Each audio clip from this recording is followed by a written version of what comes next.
ఈరోజు మీకు చూపించబోయే రెసిపీ బచ్చల కూర పప్పు అండి. పప్పు కడిగి పెట్టుకున్నానండి. ఒక హాఫ్ అన్ అవర్ నానిన తర్వాత మనం ప్రాసెస్లోకి వెళ్దాం. ఒక 4 పచ్చిమిర్చి అండి, ఒక 2 పాలకూర కట్టలు, ఒక 4 పచ్చిమిర్చి అండి,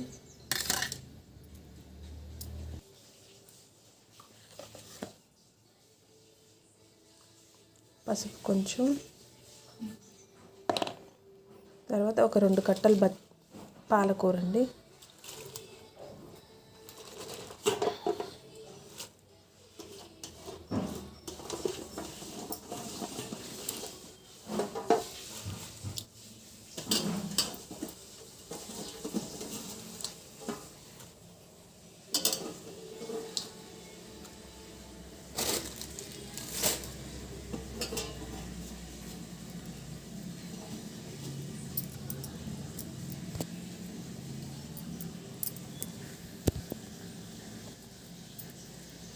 రెండు కట్టలు పాలకూర,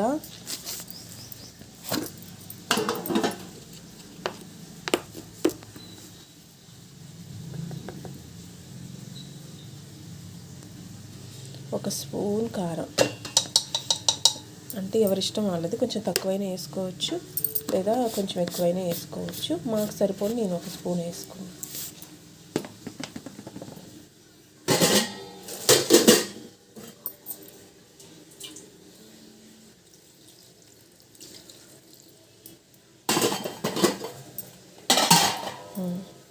ఇంకా కుక్కర్ మూత పెట్టేసి స్టవ్ మీద పెట్టేద్దాం. కుక్కర్ మూత పెట్టేద్దాం. ఫస్ట్ ఆఫ్ ఆల్ ఈ విజిల్ తీసేసి క్లీన్ చేసుకొని చూసుకొని పెట్టుకోండి.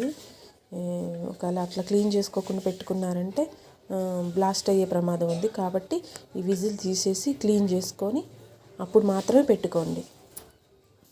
కుక్కర్ పెట్టేసానండి. ఒక 3 విజిల్స్ వచ్చిన తర్వాత బంద్ చేసుకుందాం. బంద్ చేసుకొని కొంచెం చింతపండు పిండేసి పోపు వేసుకుందామండి. ఉప్పు చింతపండు పిండేసి పోపు వేసుకుందాం. మంచిగా ఉడికిందండి. సరిపడా ఉప్పు వేసుకుందాం. సరిపడా ఉప్పు వేసుకొని కలుపుకొని కొంచెం చింతపండు, మనకి పులుపుకు సరిపడా చింతపండు, రుచికి సరిపడా చింతపండు పిండుకొని ఇంకా పోపు వేసుకోవడమేనండి. ఎల్లిపాయ, ఎండుమిర్చి, పోపు దినుసులు, కరివేపాకు వేసుకొని పోపు వేసుకోవడమే. గుమ్మగుమ్మలాడే పాలకూర పప్పు రెడీ అవుతుంది.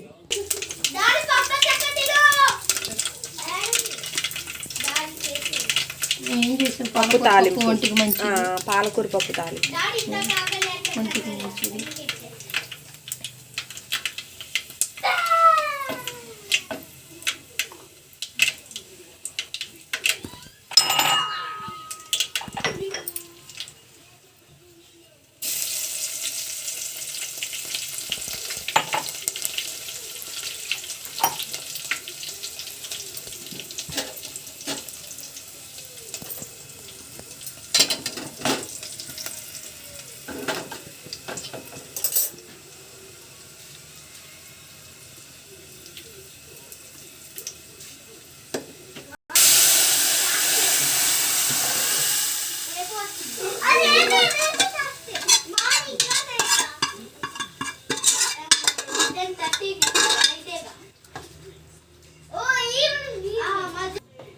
బచ్చల కూర పాలకూర పప్పు రెడీ అయిపోయింది.